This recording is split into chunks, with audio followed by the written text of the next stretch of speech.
Check. Check. What's going on?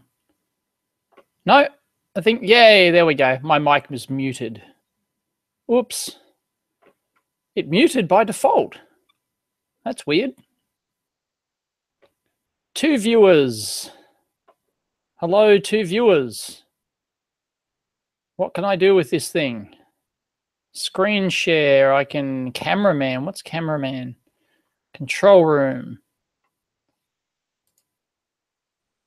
Control room. Blah, blah, blah. Cameraman. Oh, opening cameraman. No, that's probably bad. It's probably bad. Screen share. I don't really want to screen share. And I'm back live. Hello, can anyone see me? Can anyone chat? I'm seeing no chats.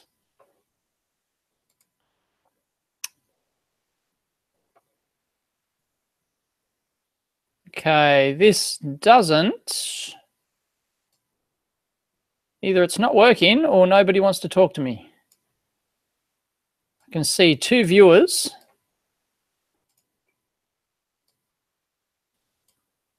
And I can probably screen share, actually.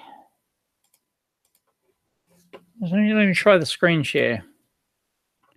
Hey, there we go. Screen 2, screen 3. There we go. Share. Ta-da!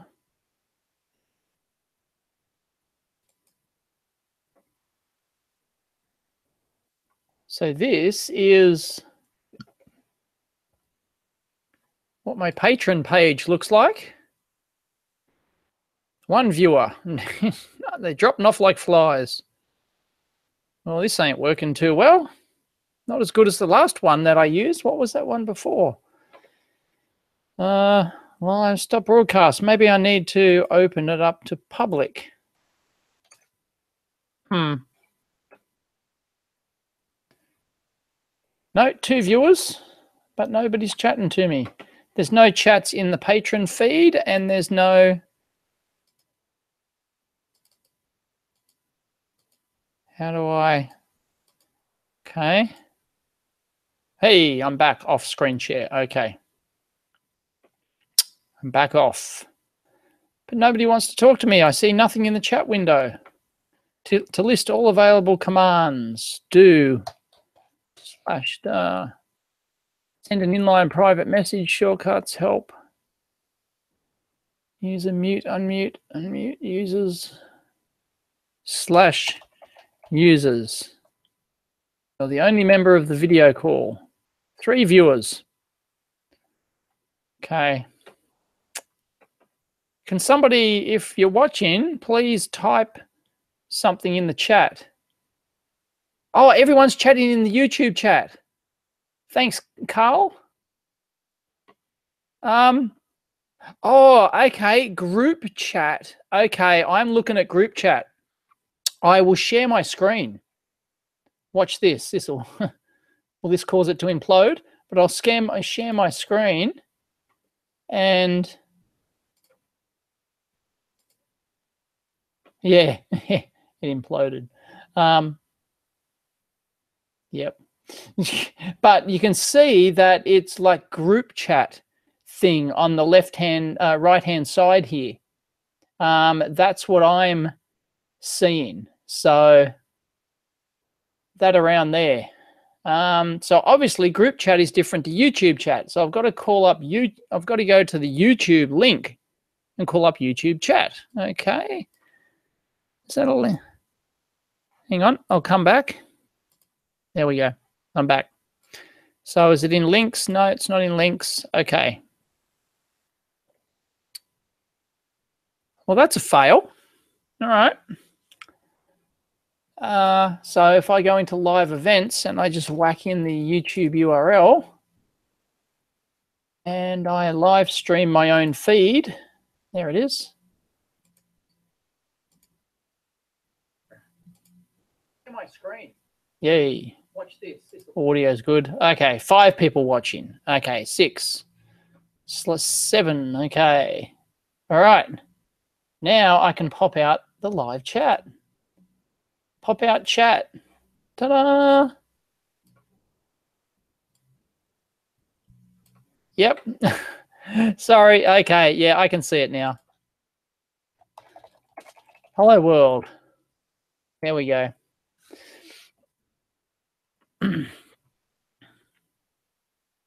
Yep. Sorry, I'm in the right chat now. Yeah, this is weird. This isn't nearly as polished. Not even close to being as polished as the regular YouTube. Hang on. I might just share this on my Twittery feed. No, it's only supposed to be for patrons, but it's not really. It's just an announce thing for patrons. It's not nearly as good as I'll put I'm live now. There we go. See if anyone comes in from the Twitterverse. 4 viewers. Oh, they're dropping off like flies.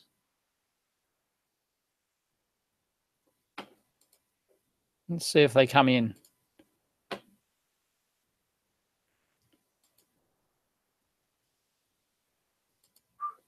Yeah, it's really dumb. I don't like Google Hangouts. Don't like it at all.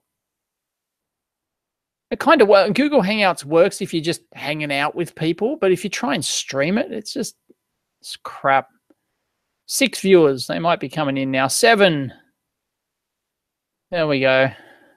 But nobody's chatting. Nobody's chatting in the window.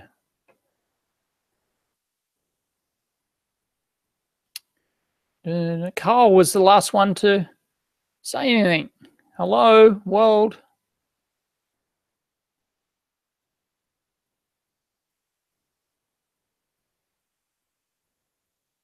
Hello, McFly. No. 8 viewers. It's my chat. Hello, Nick. First person.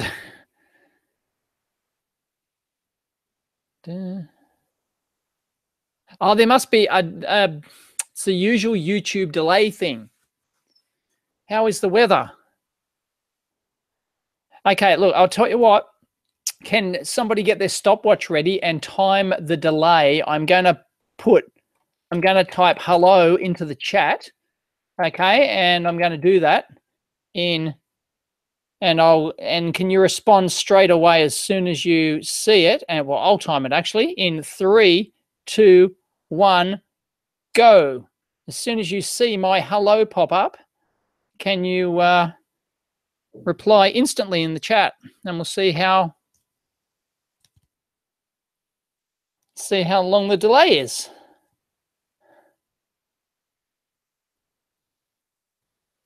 Ah, Nick was the first. There you go. 19 seconds. 19 seconds delay. So, hey, why is my screen flipped? Is that?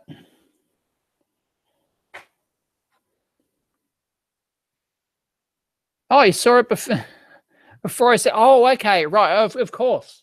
Yeah, of course. Yeah, the chat, I had that backwards. The chat should be instant, and then there should be a delay in the, so I can't time it from my end. There should be a delay in the audio and video. Yeah, duh.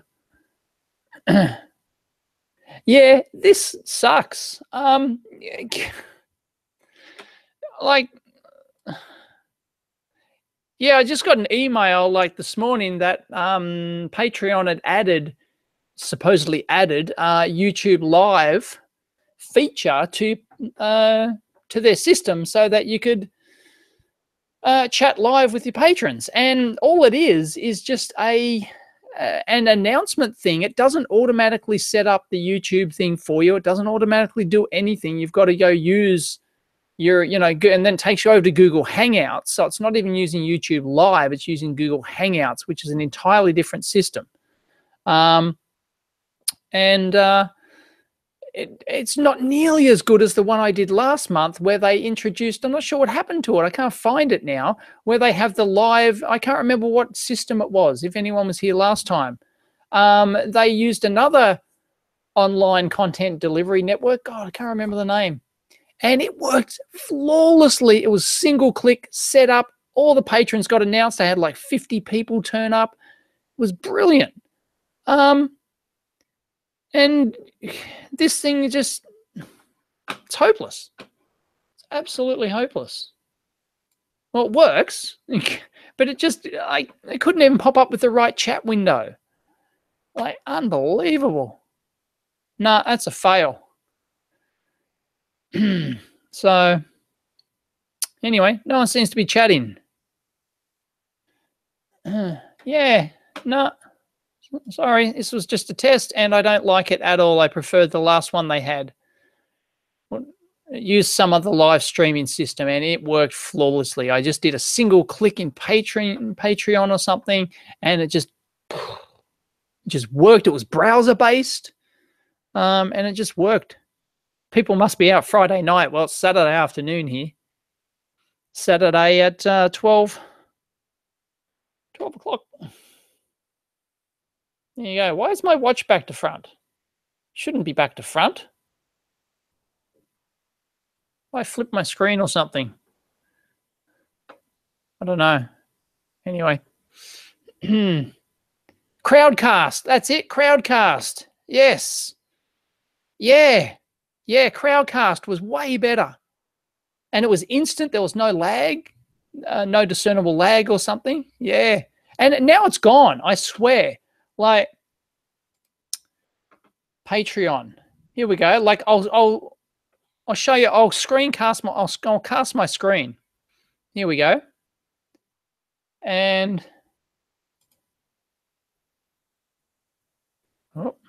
share. There we go. Right, so I'm casting my screen. And if I go in here and post something, right? It used to have, there's live stream beta, which is the new YouTube one. I think that it's the same icon that they had before. So it looks like they've ditched Crowdcast because they had this Crowdcast plugin or something that just worked, and live stream beta is now YouTube, right? It's not Crowdcast anymore. Video is just the usual way I publish a video. And like, there's nothing else. I didn't know you could do polls. I completely missed that. All right. But yeah, it's just, so I guess they ditched Crowdcast for some reason. I don't know why. It was brilliant. Just worked. So not happy with that at all. If I want to do a Google Live thing, I can do that. I can do it through, I use my XSplit software, and I've got that all set up to do a live show and stuff like that. I don't really do live shows anymore because people said they don't really like them. There was overwhelming support for not liking, not really being into live shows. Yeah, Crowdcast, yeah. Crowdcast probably cost them money. That's it. That's it. And they were, well, we can just use YouTube for free. We can just write a little thing, that script that just, automatically posts to people the link. Like, lame. Yep. Not happy. That Crowdcast test made me want to, use Crowdcast if I ever did a live show. It was just brilliant. But the problem is, I guess I could get my own Crowdcast account. I could get a Crowdcast account. Well, I've already got one set up now. I think they set one up for you or something. And I can, I might tweet that. Hey, Patreon, have you ditched Crowdcast live stream for YouTube live stream? If so, why?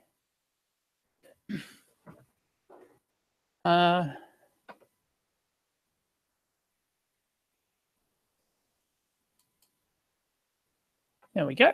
Tweeted.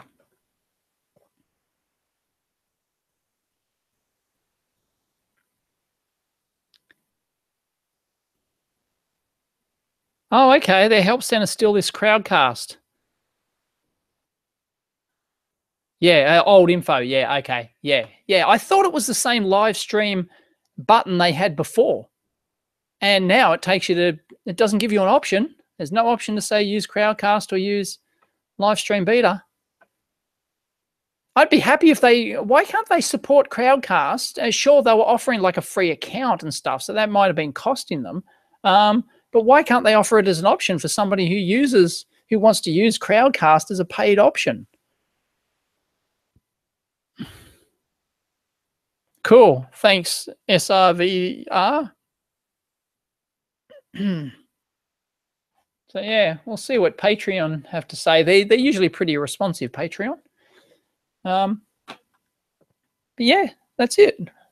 So it's just bloody Google Hangouts, normal Google Hangouts with no integrate or virtually no integration with Patreon apart from announcing to people. That's it. Hopeless. Anyway. Google Hangouts. There's two versions of Google Hangouts. There's Google Hangouts and Google Hangouts Live, or there used to be, and they were very different beasts. And Google Hangouts Live, I assume that's what that's probably what we're using now. Maybe they've integrated them and called them just Google Hangouts now. But it used to be that they were separate tools. And Google Hangouts always worked okay because it wasn't broadcasting. It was just hanging like up to 10 people just hanging out. And that's what it was for. So but this one can obviously broadcast as well. So I think they might have integrated them. You know, I should like Google stuff like this as integration of Google Hangouts and Hangouts Live. Hangouts on air with YouTube Live. Blah, blah, blah, blah, blah. Yeah. No, it doesn't say anything. No. Whatever. Anyway. As a creator in the beta Patreon. Oh, yeah, they were paying all costs.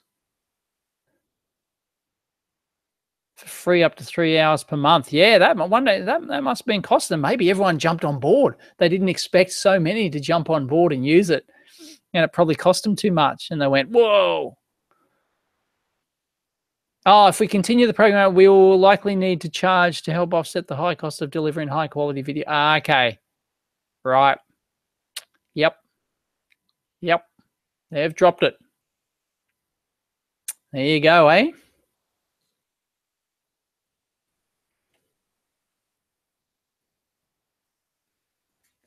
I don't see what engineering cost there is to keeping it. I mean, they already had the interface to do it, to automatically integrate to access a Crowdcast account. It was all there. It all worked. So I don't see the cost in keeping that. But anyway, interesting.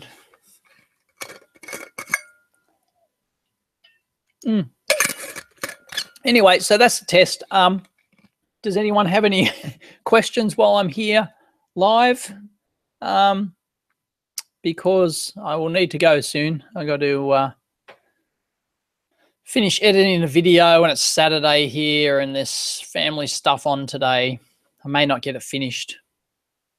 I'm doing a retro teardown. It's the world's first HD DVD player.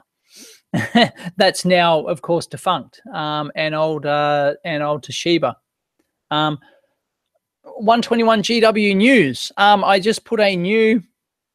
I don't have one. Yes, I just got the final 2 prototypes. We were just fixing the final issue with the clamping and stuff like that. And the clamping protection and the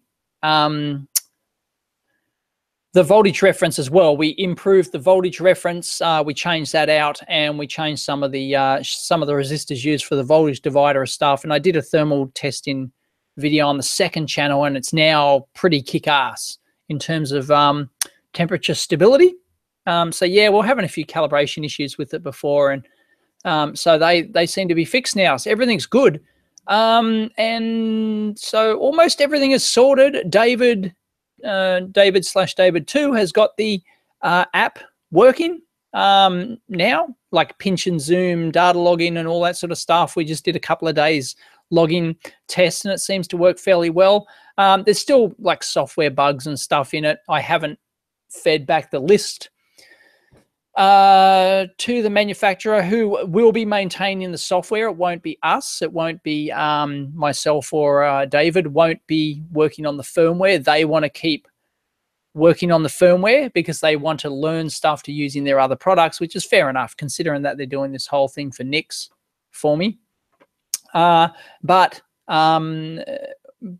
their app, which used on the phone for the Bluetooth thing, that was a joke. So we just went, look, bugger this. We'll just write our own. They wanted us to feedback, look, tell us what's wrong with the app and we'll fix it. And it was clearly that the person developing that app was just, no, like it was never going to work. So yeah, David spent last couple of months since he started full time, off and on, we're just working on, sometimes like full time, working on that app.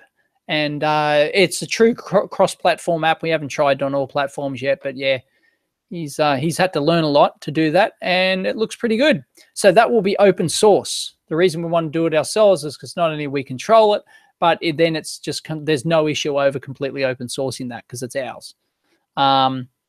So we'll do that.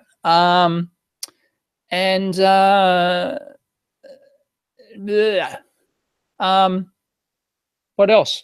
Yeah, so I think they're keen to go. So it's like the Kickstarter is imminent. We have to start working on the Kickstarter now. David's added some stuff to the manual, so that's all happening. So basically the final prototype is here. There's 2 more prototypes coming with a incredibly minor change, but it's basically, no, we could run the Kickstarter now. We're now very confident that all the any showstopper things are fixed, at least as far as we can find anyway. The rest is just like software, so sorting out a few bugs here and there. There's a login bug on the SD card, and some other stuff. There's a few features we haven't added to the software and stuff like that, but there's nothing that's going to stop us releasing the thing. So I guess they're going to put pressure on me now to like, let's release this thing. We've been working on it for like almost 2 years now. And so, yeah, probably next week or this week, we'll probably start working on the Kickstarter campaign for it. Because it takes ages to make a proper video and stuff like that, and get it all set up. That's a lot of work. So yeah, it's going to happen. We have to go for it. So, and how that's going to work is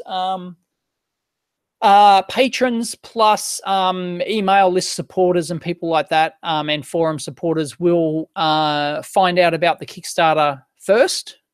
No, actually, you can't do.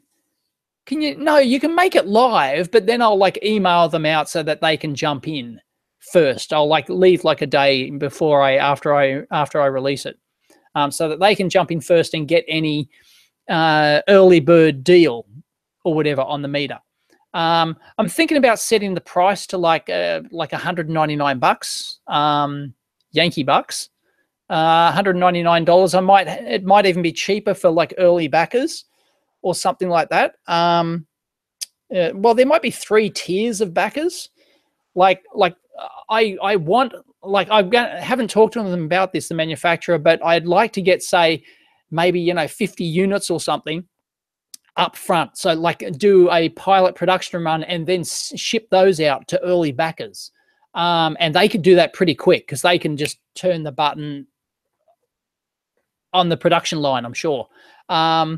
So yeah, but those people will be like, beta testers pretty much, it's like, yeah, there might be software bugs, and please help us iron out, use it. Please tell us any issues, and or features you want added and stuff like that. So yeah, we need, because like you can't test this stuff yourself. The best thing to do is just give it to people, and that's it. So yeah, that's happening. So that's got to happen like this week, because I think they're getting quite quite anxious to get this thing done, and I don't blame them. It's been a long time. It's been a long, hard slog. Did I ever delete that screen capture from the VC EEVblog drama? No way, Jose. There's no way I'm deleting my tweet or the forum post from Paul Reynolds, the former VC of, he's the one who took the screen cap, the former vice president of engineering at EEVblog. There's no way I'm deleting it. And the guy's taken his bat and ball and gone home now. Doesn't want to talk about it anymore. Thinks I'm trolling him.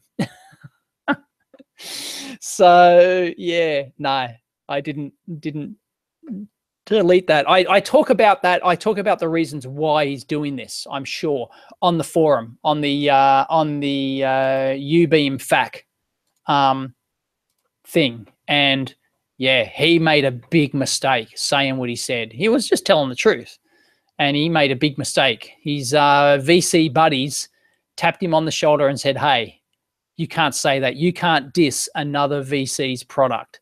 That's just not on. And, you know, in investment, sorry, you can't diss another VC's investment. That breaks the rule of the VC club. Oops. Long-time fan, first-time comment, also creating a YouTube just to chat is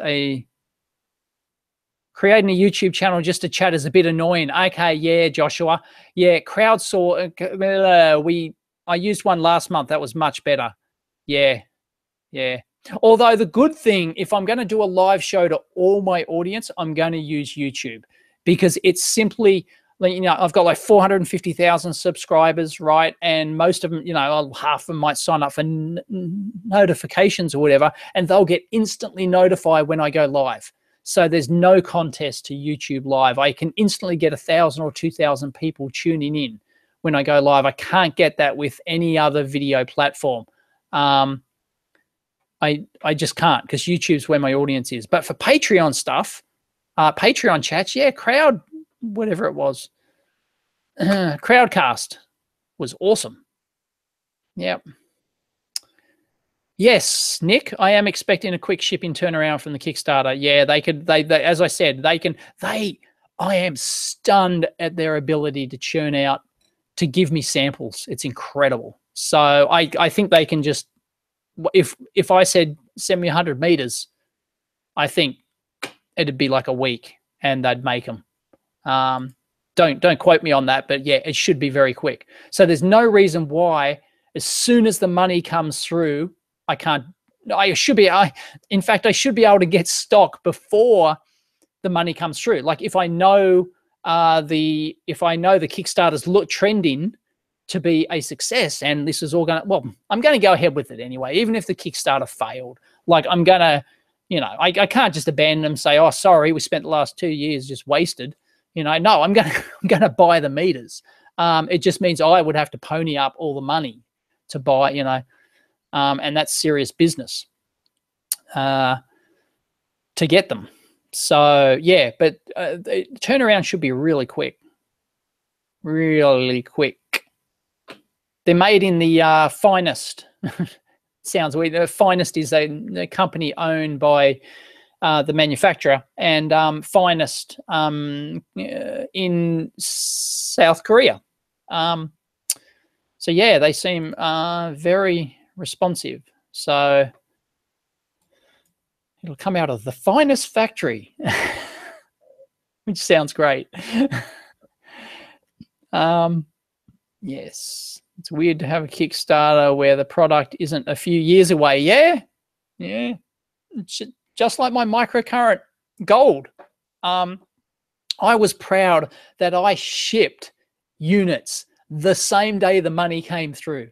I remember the Kickstarter money came through. What was it, $100,000 or something, $110,000? The money came through in that morning, and I shipped units that afternoon, like same day. same day. They were like my handmade units in the thermal oven, not the production ones. But yeah, I think I was the first hardware project ever to do that. So that was, yeah, I was pretty proud of that. Yeah. Did you hear that Batterizer couldn't get their Kickstarter?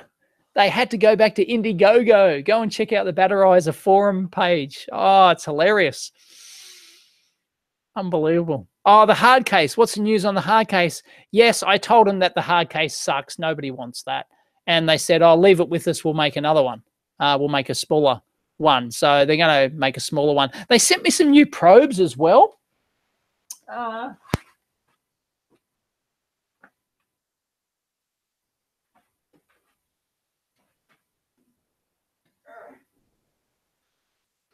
on.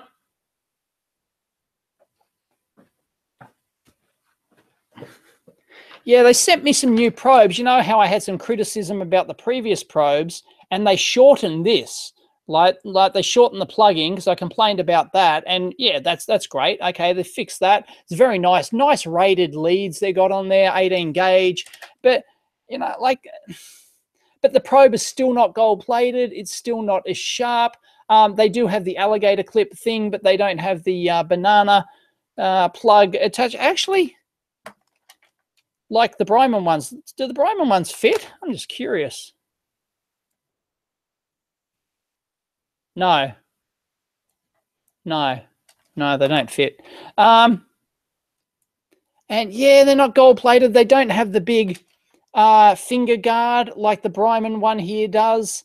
They're okay, but they're not as good. And I think the Bryman ones are actually cheaper from what they want to sell me these ones for. The Bryman ones are I think everyone agrees that the Bryman test leads are better.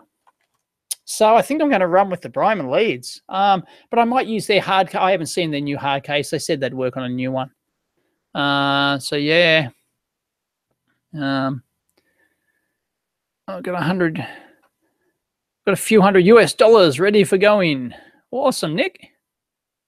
Thank you. How's the contest judging going? Yeah, I've finished it. So David 2 and I, Jake, David 2 and I have both watched every video.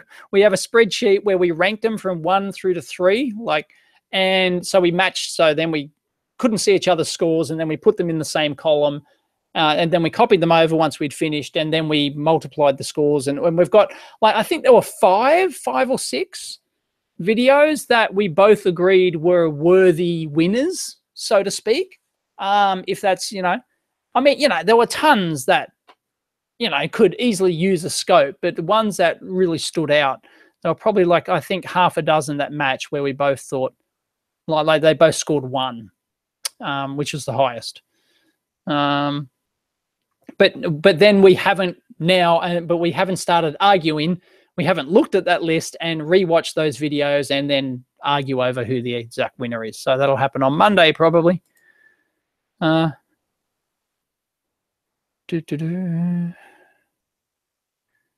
use Indiegogo instead of Kickstarter. Not me. That was our friend's Batterizer.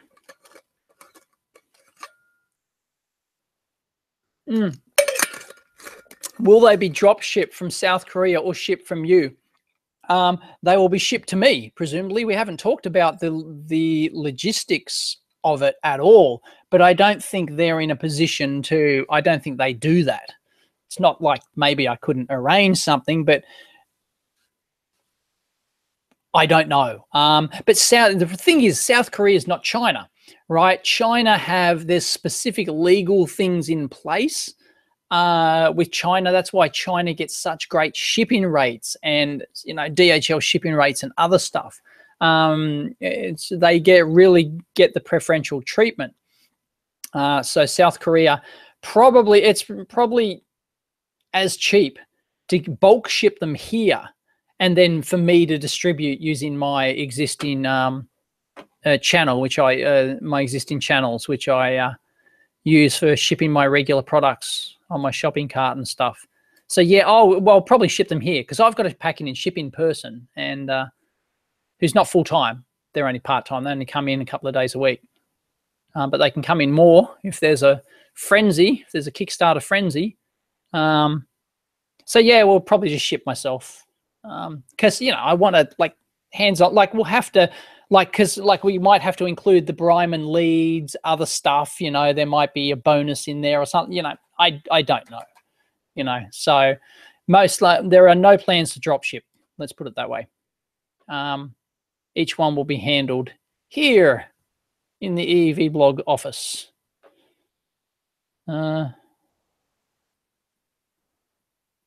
ID Prom Nut, you got a less than 200 unit.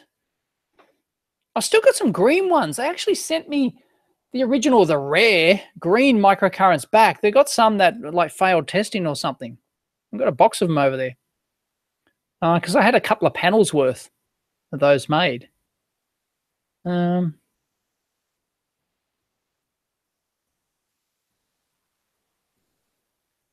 Yeah, some people don't use the banana plugs. I use them a lot, and I'm annoyed when I lose them. Actually, you can stick them in the back of the holster. No, but they're useful because I'm always plugging into power supply banana terminals and all sorts of stuff. But my requirements are different to your average person, probably. G'day from Houston. Hey, Dave. How is David 2 doing? YouTube comments haven't been nice to him, but I've liked his stuff so far. Okay. Yes, David. Yeah, the YouTube comments are harsh as always. He's doing well. His job is not to produce content. His job is to help me out and work on projects. Because if I'm paying him, and I'm paying him a full-time engineering wage, I had to outbid another company who wanted to hire him. I'm paying him very serious money. It's by far my biggest expense in my business is having a full-time engineering employee. So yeah, much higher than a regular graduate, even though he is a graduate, he's like really good. So, I had to, and he's got like a lot of experience, even though he's only technically just a graduate. I had to, I couldn't pay him graduate wages. Otherwise I wouldn't have been able to get him. Yes, doing well. We debated all the time. Like he's doing the videos, he's learning, I'm trying to sort of, but I'm trying to let him do like his own style because like, I think I edited the first video he did and then he edited the second one. And I'm trying not to fall into the trap of like, he asked me like, is this any good? Should we change it? And I've got to fall into the trap of not like, because his approach to stuff is different to how I would do it. It's just natural. You ask 10 different engineering bloggers to do a video on a particular topic and they'll do it 10 different ways, guaranteed. So, I've got to resist the temptation to go, no, redo it all this way. If I'm going to do that, then I might as well do it. So I've got to let him, I've got to let him have the autonomy to do his own videos, that sort of stuff. So yeah, his job is not full-time content production, is to produce products and help me out so that so it brings in money that then pays for his position. If he's just creating content and I'm getting the videos he's doing wouldn't even get $100 in ad revenue, right? So like a good video that gets 100,000 views might get 150, maybe $200 in ad return from it, but that doesn't pay for the time to make that video, not even close. So yeah, so just the ad revenue. So I can't have him just producing content, but it's a side thing. Like, if he's working or if he's interested in something and he wants to make a video about it, yeah, fine. So yeah, it's working out. It's slow, as always. Have it shipped by Sweden Post. Oh man, that's terrible.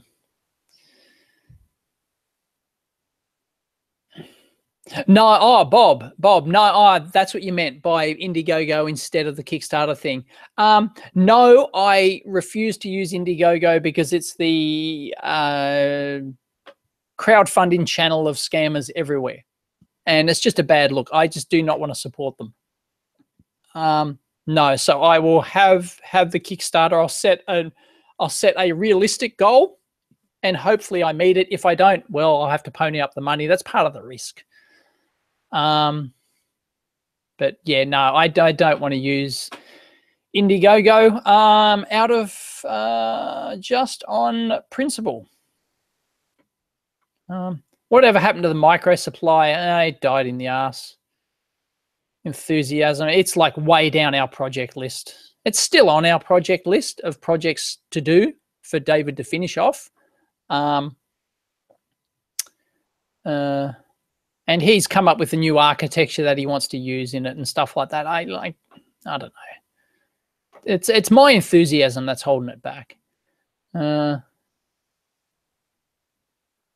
Yeah. Yes, Joshua. Spread his creativeness. Yes. Yeah, some people like his approach, others don't. He put a lot of work into that second video, the second and third, like the SPI and the I2C ones. He was very worried about what people would think, and he put a lot of work into it, and he still got negative feedback. But that's such is the nature of it's, you know, like he's just got, you know, the approach he wants to take is not necessarily like the same with me. Like if I do a video, you know, a tutorial video, it's not always the approach people want. Like the power one the other day, you know, power versus energy, voltage, power, energy thing. There's a lot of people who said that's not how I would have done it. Well, it's not your channel, you know. So yeah. Yeah, I'll probably do more with the both of us, but you know, I mean, it's, yeah, like live stuff works for that, but everyone pretty much, the survey was pretty conclusive that most people did not like live video. They did not want more live stuff on my channel. They wanted highly polished content on my channel. Doesn't mean we can't do it on the second channel, EEVblog 2. And if we're both in the lab dicking around, yeah, we might do live stuff. 5-minute latency, really, Michael? That's awful. Wow. What is the look? I'll type something. Can't even type something. Here it goes now. Boom, and you can find out the delay for yourself. So there you go. The text should come up immediately, and yeah. Yeah. Live stuff. Yeah, Jake, I agree. Live stuff is good for little audiences who, you know, niche core audiences who like that stuff. But yeah, no, I wouldn't want to push it on my main channel. So I don't expect to do live stuff on my main channel again, unless something changes. 40 seconds. Yeah. What is the minimum Kickstarter goal? 1 meter? I don't know what you mean by 1 meter, Bob. You know, I don't know. Like look, 200 times. Yeah. Well, okay, there you go. Obviously at $200 a meter, like $199 a meter. If I made 500 meters, right, which is, you know, sort of a lowish number when you're, you know, talking about a production run for a product like this, that's $100,000 goal, right? So, you know, I might set it at half that. I might set, say, a $50,000 goal, which sounds like a lot, but not for a $200 product. That's only 250 backers. So, yeah, I don't know. It's, you know, I could set like a token target, like 10K, but everyone knows that's bullshit. Well, either way, it's bullshit. Like either way, the target is, you know, is bullshit, because I will be ponying up my own money as well. Let's say the Kickstarter raises $100,000, right? And there's 500 meters. I wouldn't just order 500. And then when I go to place the order, I wouldn't just order 500 meters. I'd order 1,000 meters. So I'd probably have to pony up, try and find 100 grand to pony up to buy the additional meters. That's just the nature of my business. Like, I buy 600 of the BM235s at a time. I buy 600 at a time up front in anticipation that I can sell them through my channels. So, but, you know, given that I got $100,000 for the microcurrent, you know, I can't see why I couldn't raise the same amount of money for a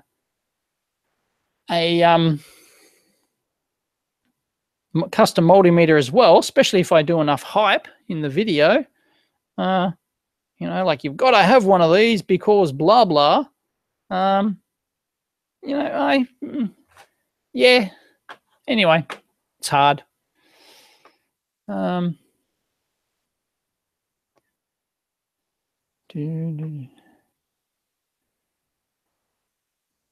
Yeah, 500 meters is 1% conversion on my YouTube subscribers. Seems doable. Yeah.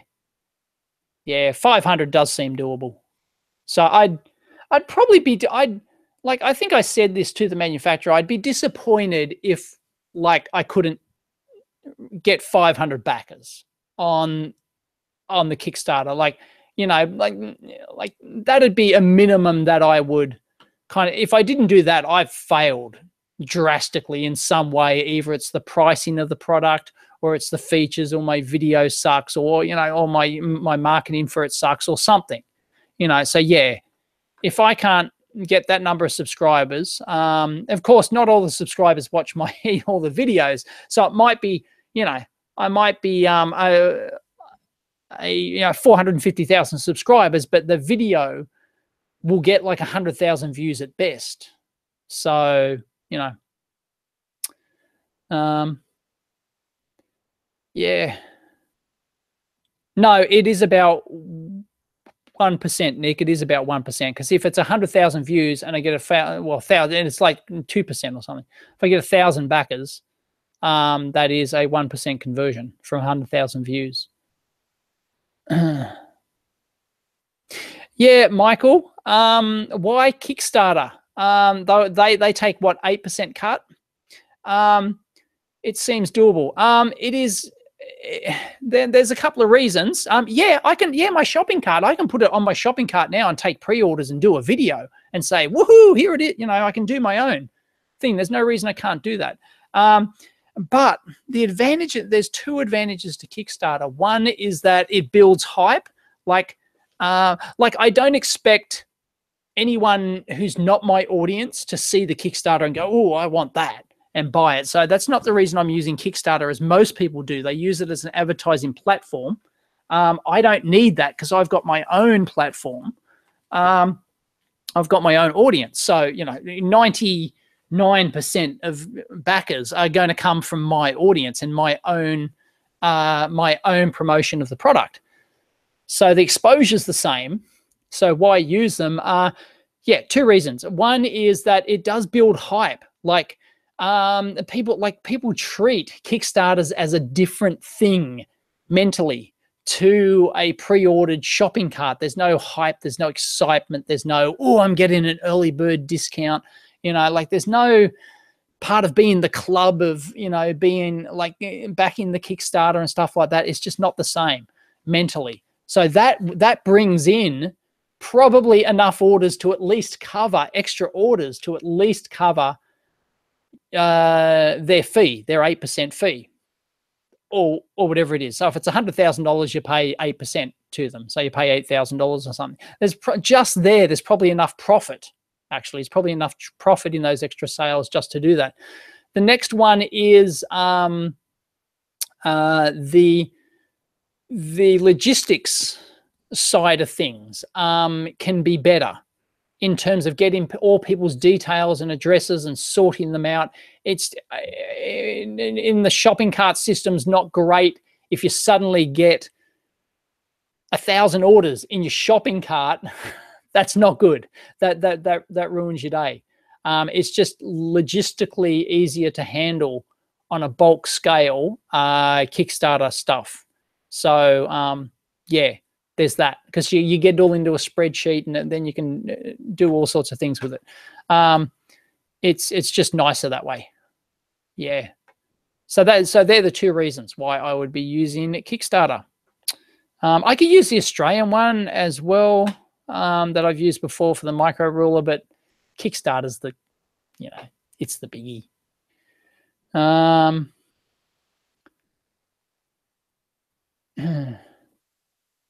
It's an exponential drop off. Oh, is it? Is there fee? I thought it was a fixed fee. I don't know. It's been years since I used Kickstarter.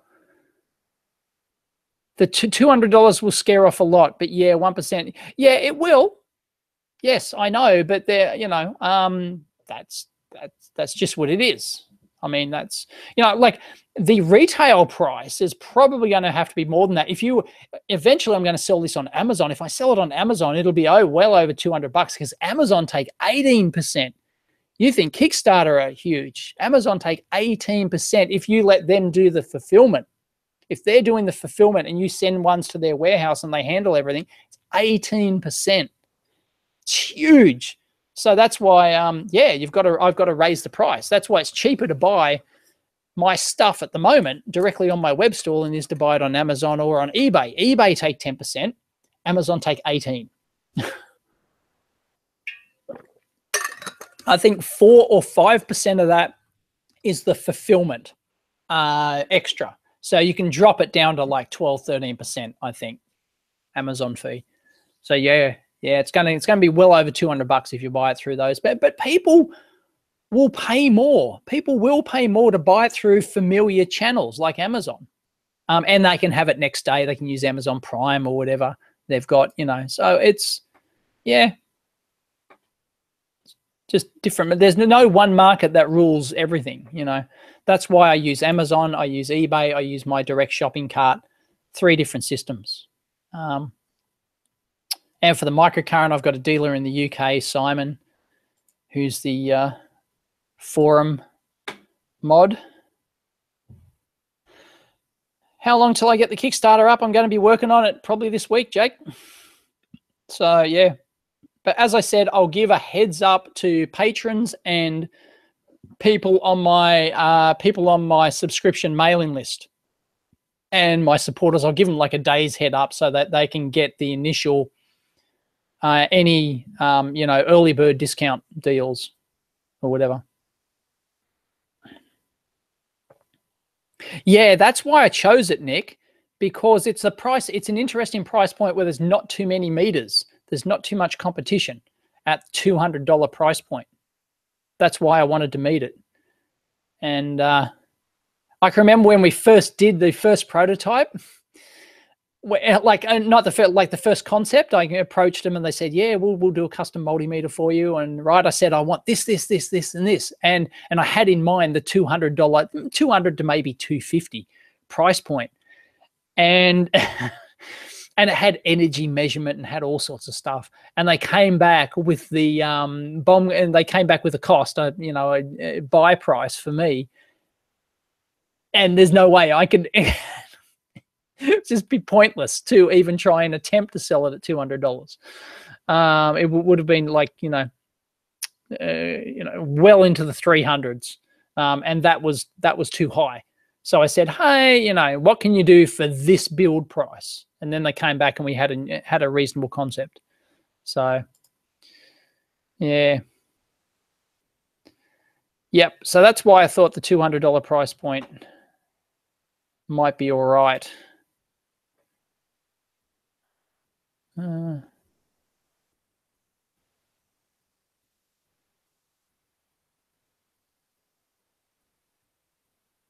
Did you try the graphics driver?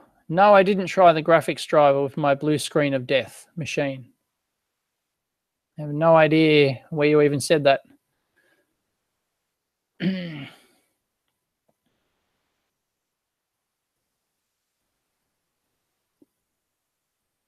Yeah, the retail price will be above 200 SRVR. it, you know, just on your regular margins of, you know, regular margins, which I've done a video on, it, you know, it's got to be in the 200s. Like I can sell it under 200 if I sell it direct, but then, you know, I'm still making money on it, but not, you could argue not nearly as much, because I've got to import them here. I've got to pay import duty, tax, and all sorts of stuff, and, you know, and shipping and like, yeah, handling and somebody to pack and ship them, and yeah.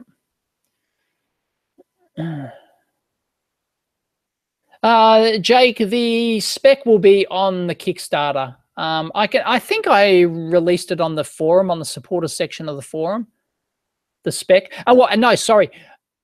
Yeah, no, I actually don't have it yet, because we've just put in a new voltage reference into it and new divider resistors, which is going to change the spec. They haven't gotten back to me with the new improved spec yet. So technically I don't have it.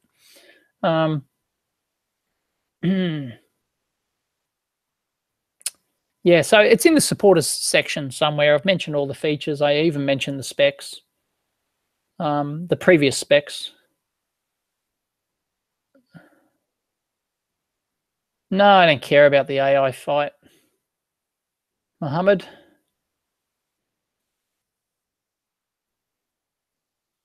Yeah, prime stuff in under an hour. That's just crazy. We just don't have it here. We don't have Amazon here. You can't buy Amazon stuff here.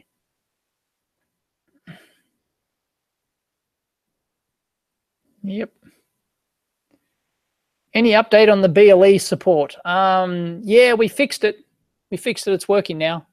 Yeah, there's still a minor bug where it drops a data packet occasionally. Like we just had it running for 2 days and it dropped like 3 packets or something like that. So I'm not sure whether or not that's Bluetooth itself or whether or not there's something underlying in there. But no, it works now. We got 2 meters talking and stuff like that. David fixed it. He worked magic and got it working. So yeah, it's working. It's working now. So it should. We haven't tried it on multiple platforms, but it should. David assures me it will work on multiple platforms. So yeah, it's all looking good. It was a huge hurdle. It was a couple of months of hurdle to get that working. Wow, it was a pain in the ass.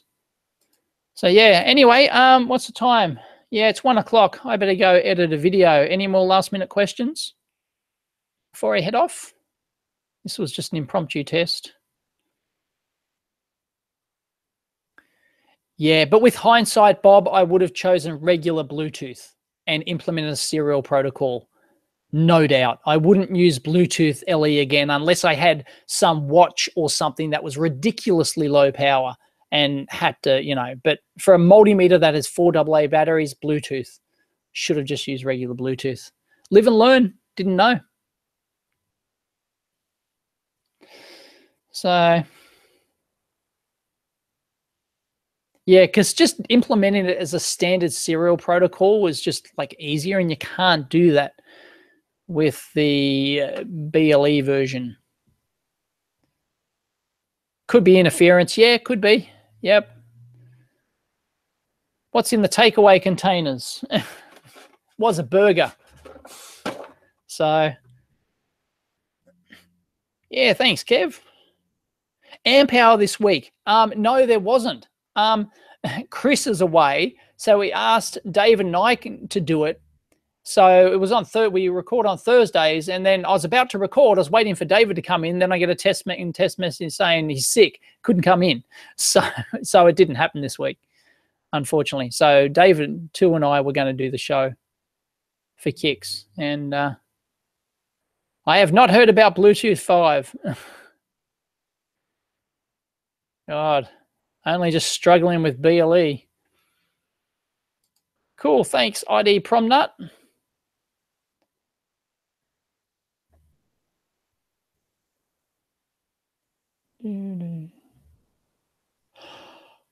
Oh, I'm yawning. Sorry, I'm a compulsive yawner. Oh, no more questions. All right, I think I'll head off, guys. This was just a test to see how it worked, and it's just It's just Google Hangouts. Whoop-de-doo. Thank you, 19 viewers. Cool. All right, guys. See ya. Catch you next time. How do I stop this thing? Big stop broadcast button. That'll do it. By the way, I love the Saturn V build. Cool. Might finish that this afternoon. Oh, no. I've got other family stuff happening. I want to finish it this weekend anyway. What's today? Saturday. Yep.